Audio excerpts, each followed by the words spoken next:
হে জগতবাসী, আজ আমি শামীম আলী চিশতি আপনাদের সামনে যে আলোচনা নিয়ে আসলাম, যে বেশ কিছুদিন ধরে এই আলোচনাগুলো করছি, যে মানুষ স্বপ্ন না বোঝার কারণে অনেক বিপদগ্রস্ত হয়ে থাকে।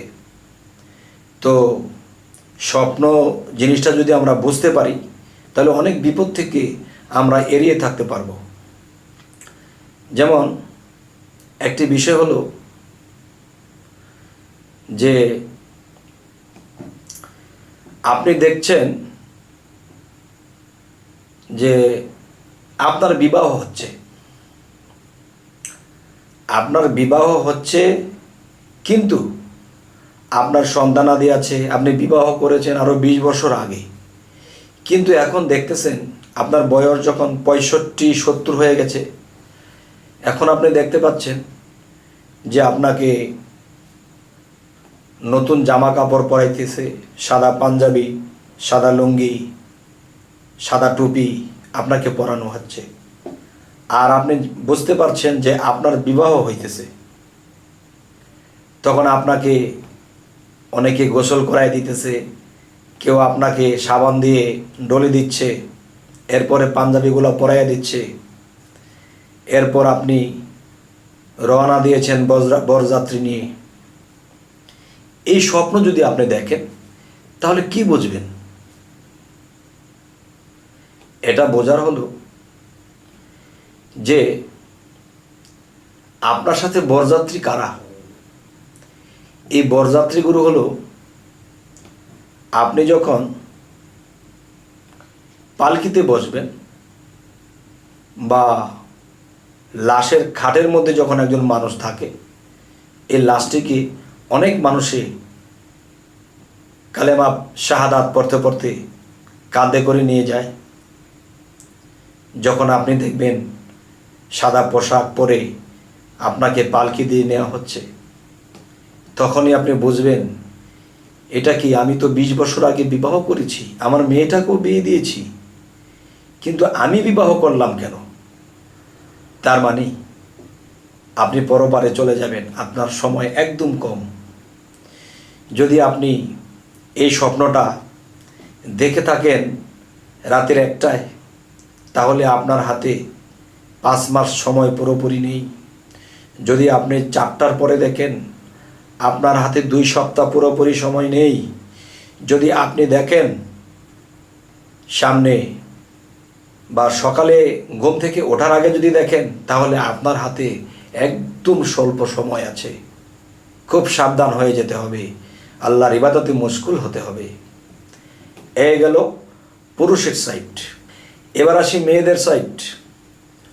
কোনো মেয়ে মানুষ যখন বয়স্ক হয়ে যায়, তার ছেলে মেয়েরা আছে, তার স্বামী সন্তান সবাই আছে, সে যদি দেখতে পায় সে বিবাহের শাড়ি, লাল শাড়ি পিনতেছে, সে বরের বাড়িতে যাবে এবং তাকে পালকিতে চড়িয়ে নিয়ে যাচ্ছে, তখন ঘুম থেকে উঠে যদি দেখে, কিরে আমি তো এখন প্রায় বৃদ্ধ হয়ে গেছি, প্রায় এখন আমি বিবাহতে কেন দেখলাম? তখনই বুঝতে হবে যে আপনি জগৎ স্বামীর বাড়িতে চলে যেতে হবে। কারণ মানুষ যখন চলে যায়, দেখা গেছে এই দুনিয়াটা এমন একটা বিষয় যে আমরা যখন মৃত্যুবরণ করব, তখন জগৎ স্বামীর কাছে চলে যেতে হবে। তাই দেখবেন যেরকম লাল পোশাক আপনাকে পরানো হচ্ছে, লাল শাড়ি বেনারসি পরিয়ে আপনাকে পালকে দিয়ে নিয়ে যাচ্ছে, তখন বুঝতে হবে যে আপনার হায়াত একদম কমে গেছে। খুব সাবধান, আর খুব ইবাদতে শুরু করে দেন। দুনিয়ার মায়া, দুনিয়ার চাওয়া সমস্ত কিছু ত্যাগ করে দিয়ে আল্লাহর ইবাদতে বসে থাকেন, আর চোখের পানি বেশি দেন যে হে আল্লাহ, জীবনে তোমার ইবাদত ঠিক মতো করতে পারি নাই, তোমার কাজগুলো ঠিক মতো করতে পারি নাই, তোমাকে সন্তুষ্ট করতে পারি নাই, আমার তো জগৎ স্বামীর বাড়িতে যাওয়ার সময় হয়ে গেল। হে আল্লাহ, তুমি আমাকে হায়াত দারাজ করো, যেন আরো ইবাদত করে আমি তোমাকে সন্তুষ্ট করে পৃথিবী বিদায় হতে পারি।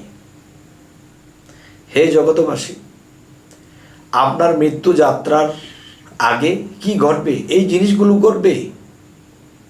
আচ্ছা, অন্য পর্বে আমি অন্য কথাও বলেছি আজরাইলের বিষয়ে। যাক, এবার আরও একটি বিষয়,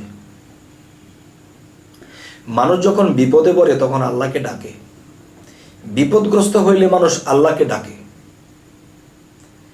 তো এখন দেখা যায় কারো কোনো বিপদ নেই, সে যখন মনে চায় তখনই আল্লাহকে ডাকে, চোখের পানি ঝরায়। তাহলে বিপদে পড়লে যারা ডাকে এরাও আল্লাহর বান্দা, আর যারা সর্বসময় বিপদ ছাড়াই ডাকে এরাও আল্লাহর বান্দা। এরা শ্রেষ্ঠর কাতারে আর এরা নিকৃষ্টের কাতারে। যে বিপদগ্রস্ত হয়ে আমাকে ডাকে, আরেকজন সে সবসময় ডাকে। তবে আমি বলবো যে সবসময় ডাকার অভ্যাসটা করতে হবে আমাদের সকলের। হাতে করতেছি আমরা গৃহের কর্ম, অফিসের কাজ, ব্যবসা বাণিজ্য, কিন্তু অন্তরের মধ্যে, সেই কালবের মধ্যে আমাদের সেই জিকিরের ধ্বনি সবসময় থাকতে হবে। হে জগতবাসী, আরও একটি কথা হলো যে এটা তো আমার নিজের মৃত্যুর ইঙ্গিত, কিন্তু এখন আমার বাবা আছে, মা আছে, আমার মুরব্বীজন আছে। এখন তাদের মৃত্যুর যদি সময় হয়, তখন আমি কি করে বুঝবো, কি করে জানবো? তখন আমি জানবো যে আমি দেখতেছি আমি মারা গেছি, কিংবা আপনি মারা গেছেন। এখন মারা যাওয়ার পরে আপনি দেখতেছেন আপনাকে গোসল দিচ্ছে, আপনার জন্য মানুষে আশেপাশে কাঁদতেছে। এরপর আপনি দেখতেছেন যে আপনার আত্মীয় স্বজন আরও আসতেছে, আপনাকে জানাজা দেওয়ার জন্য নিয়ে যাইতেছে। এই দৃশ্যটা যদি কেউ দেখেন, তাহলে কি বুঝবেন? আপনার নিকটস্থ কোনো লোক, আপনার বন্ধু বান্ধব হতে পারে, মানে ঘনিষ্ঠ বন্ধু, আর না হয়তো হতে পারে আপনার আত্মীয় স্বজন, আর না হয়তো আপনার জাত বংশের মধ্যে কেউ, তিনি মৃত্যুবরণ করবেন। তাহলে এটা এভাবে দেখালো কেন?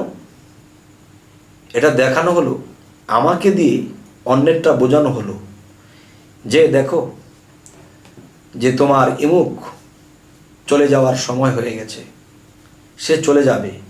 আর সেটা দেখলো কি দিয়ে? নিজেকে দিয়ে দেখলো। যদি অন্য কেউ মারা গেছে, দেখতে পাচ্ছেন স্বপ্নে একজন লোক মারা গেছে, মারা যাওয়ার পরে তাকে দাফন কাফন করতেছে, তাকে সমস্ত কিছু সেরে তাকে জানাজা দিতে নিচ্ছে, তখন এই ইঙ্গিতটা কি? সেই লোককে আপনি দেখলেন কেন? এই লোককে এত কিছু গোসল টোসল দিয়ে একে নিয়ে জানাজার মাঠে নিয়ে গেছে, কিন্তু ঘুম থেকে উঠে দেখছেন কিরে ইমুকি তো মারা গেছে, কিন্তু দৌড়ে বাজারে গিয়ে দেখেন সে বাজার করতেছে। তাহলে দেখলাম সে মারা গেল, অথচ সে বাজার করতেছে। তাহলে সে তো জানে না, আর সে তো এটা দেখেনি, আপনি কেন দেখলেন? তাহলে জিনিসটা আপনার সময় হয়ে গেছে। আল্লাহ বহুভাবে ইঙ্গিত দিয়ে থাকে, আর এই ইঙ্গিত যারা বুঝতে পারে এবং বুঝতে পেরে যারা নিজেকে সংযত করে চলতে পারে, তারাই জ্ঞানী। আর জ্ঞানীর আরেক নাম হলো আলেম। যেমন এই পৃথিবীতে বলা হয় ইমুক আলেম, ইমুক মাওলানা, ইমুক আলেম। না বাবা, আলেম শব্দের অর্থ জ্ঞানী, আর এলেম শব্দের অর্থ জ্ঞান। তাহলে হাদিস পড়েছে, কোরআন পড়েছে, সে কিন্তু জ্ঞানী না। জ্ঞানীকে যে আল্লাহর তরফ থেকে খবরাখবর পায়, ওহি এলহামকে বুঝতে পারে এবং বুঝে মানুষকে সুপথ দেখায় এবং নিজে সুপথে থাকে, এবং তিনি সতর্কবাণী পায়, নিজে সতর্কে চলে এবং অন্যকে সতর্ক করে, তিনি হয়তো জ্ঞানী। তিনি আল্লাহর থেকে এলমে লাদনির মাধ্যমে সে খবরাখবর পায় তার কোন দিন মৃত্যু হবে এবং কার মৃত্যু হবে, এবং মৃত্যু হলে আত্মাটা কোথায় যাবে, সমস্ত কিছু যিনি বলতে পারে, দেখতে পারে, তিনি হলেন জ্ঞানী। এটাই আমি জানি। এখন আপনি কি বলেন? হে দর্শক বিন্দুরা, আমার এই কথাগুলো আপনারা কি বলেন? মূলত জ্ঞানী কে? যে আগম নিগমের খবর পায়, যে গুপ্ত খবর পায়, তিনি তো আলেম, তাকেই তো আলেম বলা যায়। তবে হে জগতবাসী, জানি না আমার এই আলোচনায় আপনাদেরকে কতটুকু আত্মার খাদ্য দিতে পেরেছি জানি না, তবে এই কথাগুলো একটু নলেজে রাখবেন, তাহলে মৃত্যুর আগে আপনার খবরটাও আপনি জেনে যাবেন। এই দেখেন, পৃথিবীতে বহু আউলিয়ারা মৃত্যুর আগে বলে গেছে আমি অমুক দিন চলে যাব, ঠিক সে অমুক দিনই সে চলে গেছে। কেন? তাকে দেখানো হয়েছে, সে স্বপ্ন, ওহি, ইলহাম সে বুঝতে পেরেছে। যেমন মনে করেন, একদল আলেম, একদল মুসল্লিরা বলে কি, ওহির দরজা বন্ধ। নবীর কাছে ওহি আসতো, ওহির দরজা বন্ধ। ওহির দরজা বন্ধ এই জন্য কি স্বপ্ন দেখা বন্ধ? না। তাহলে আল্লাহর তরফ থেকে ওলিয়া আউলিয়াদেরকে খবর দেওয়া হয়, এটা কি বন্ধ? না। খবরের আরেক আরবি শব্দ হলো ওহি, মানে আল্লাহর তরফ থেকে খবর পাইতো।